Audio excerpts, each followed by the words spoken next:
ദൈവത്തിൻ്റെ ധന്യമായ തിരുനാമം വാഴ്ത്തപ്പെടുമാറാകട്ടെ. ദൈവമക്കൾക്ക് എതിരായി ഒരു പ്രതിസന്ധി ഉണ്ടാകുമ്പോൾ അവർ ദൈവത്തോട് പ്രാർത്ഥിക്കുകയാണ് ചെയ്യുന്നത്. എന്നാൽ ചില പ്രതിസന്ധികൾ പ്രാർത്ഥന കൊണ്ട് മാത്രമല്ല, ഉപവസിക്കുകയും പ്രാർത്ഥിക്കുകയും ചെയ്യുന്ന പ്രക്രിയ കൊണ്ട് ദൈവം ഇടപെടുന്ന ധാരാളം സന്ദർഭങ്ങൾ ബൈബിളിൽ നമുക്ക് കാണുവാൻ സാധിക്കും. ഇസ്രായേലുമായി ബന്ധപ്പെട്ട് BC 835 കാലഘട്ടത്തിൽ സോർ, സീദോൻ, ഫെലിസ്ത്യ ദേശങ്ങൾ ഇസ്രായേലിനോട് യുദ്ധം ചെയ്തതായും അതിനെ തുടർന്ന് ദേശത്ത് വലിയ ക്ഷാമമുണ്ടായതായും അവർ വളരെ പ്രതിസന്ധിയിൽ കൂടി കടന്നു പോകേണ്ടി വന്നതായും യോവേൽ പ്രവചനത്തിൽ നിന്ന് നമുക്ക് മനസ്സിലാക്കുവാൻ സാധിക്കും.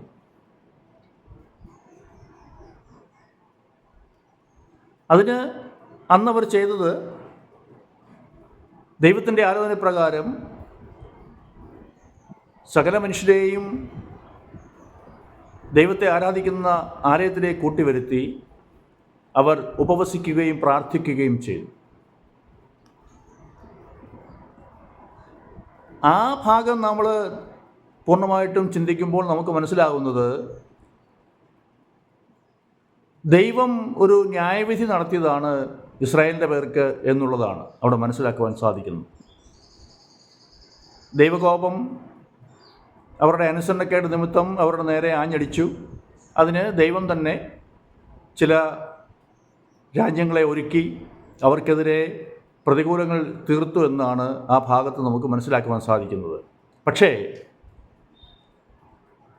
എന്തിന് ദൈവം ശത്രുക്കളെ അവിടെ ഒരുക്കി എന്ന് ചോദിച്ചാൽ, ദൈവത്തിൻ്റെ സന്നിധിയിൽ എപ്പോഴും കാണപ്പെടേണ്ടതായ ദൈവമക്കൾ ദൈവസാന്നിധ്യം വിട്ട് അകന്നു പോകുമ്പോൾ ദൈവത്തിന് ദുഃഖമുണ്ട്. ഇങ്ങനെയുള്ള പ്രതികൂലം വരുമ്പോഴെങ്കിലും അവർ വീണ്ടും തൻ്റെ അടുക്കലേക്ക് അടുത്ത് വരുമെന്നും തന്നോട് പ്രാർത്ഥിക്കുമെന്നും ഞാൻ അവരെ സഹായിക്കുമെന്നും ഒക്കെയാണ് ദൈവം ആഗ്രഹിക്കുന്നത്. സ്തോത്രം.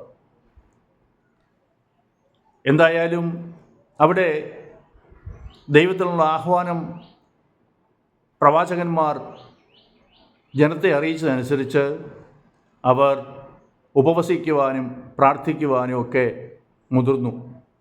തൽഫലമായി അവർക്കവിടെ വിടുതൽ ലഭിക്കുകയും ചെയ്തു. ഇതാ നാം ഇപ്പോൾ ഒരു വലിയ പ്രതിസന്ധിയിൽ കൂടിയാണ് കടന്നുപോയിക്കൊണ്ടിരിക്കുന്നത്.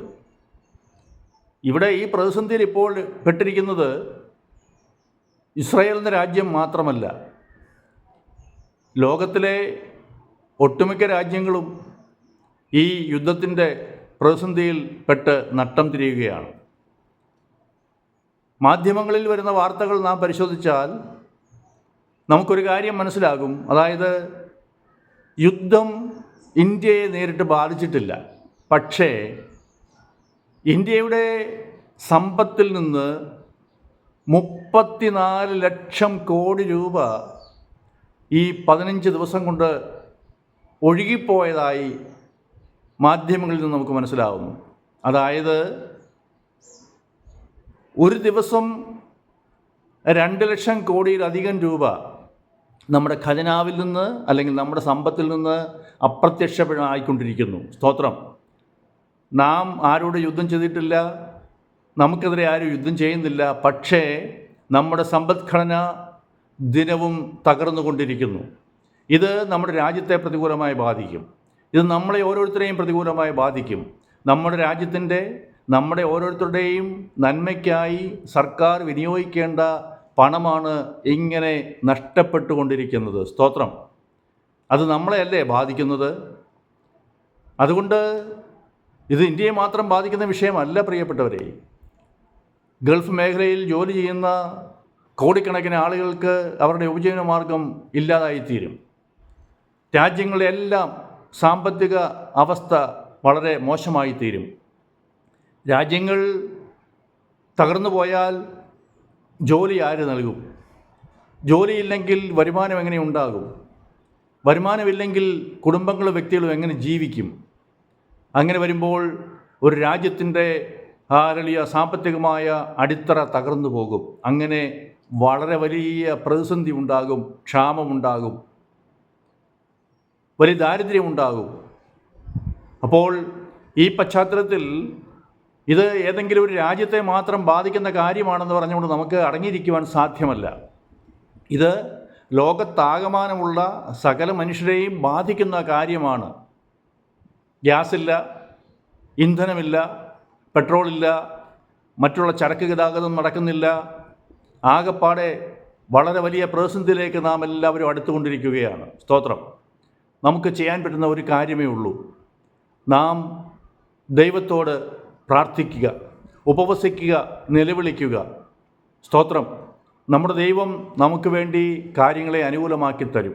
വ്യക്തിപരമായ പ്രാർത്ഥനാ വിഷയം പോലെ തന്നെ ഈ വളരെ ഗൗരവമേറിയ വിഷയത്തെ ഓർത്ത് നാം എല്ലാവരും നിലവിളിച്ച് പ്രാർത്ഥിക്കേണ്ട സന്ദർഭം വന്നിരിക്കുന്നു എന്നാണ് എനിക്ക് നിങ്ങളോട് പറയുവാനുള്ളത്.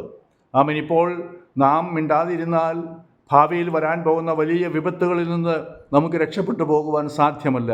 അതുകൊണ്ട് ഇത് നമ്മുടെ ഓരോരുത്തരുടെയും വലിയ അവസ്ഥയാണെന്ന് മനസ്സിലാക്കിക്കൊണ്ട് നാം എല്ലാവരും തീർച്ചയായിട്ടും ദൈവത്തോട് നിലവിളിക്കണം, പ്രാർത്ഥിക്കണം.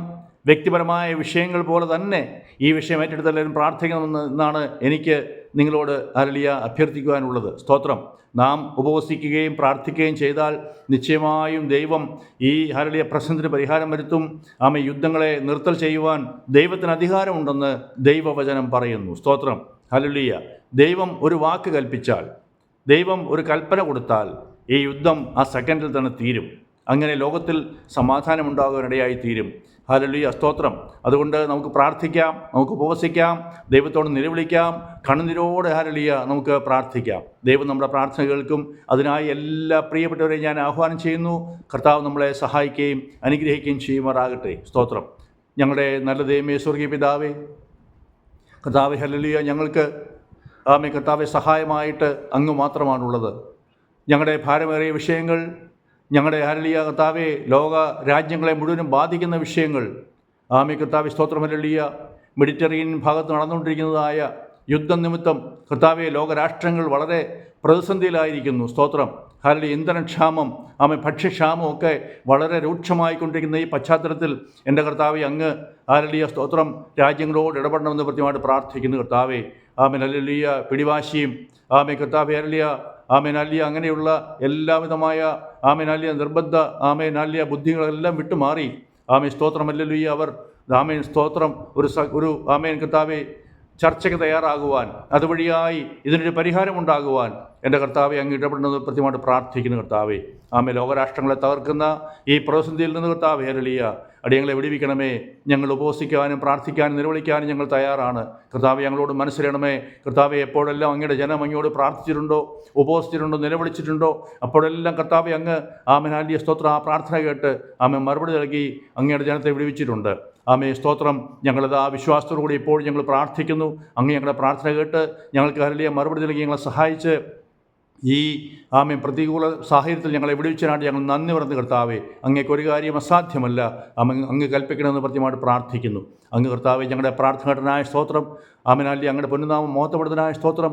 സകലവും കേൾക്കുന്ന അൻപുള്ള യേശു ക്രിസ്തുവിൻ്റെ നാമത്തിൽ അപേക്ഷിക്കുന്നു. കരുണയോടെ കേട്ട് ഉത്തരമരുളുമാറാകണമേ സ്വർഗീയ പിതാവേ. ആമേൻ. സ്തോത്രം. ഹല്ലേലൂയ.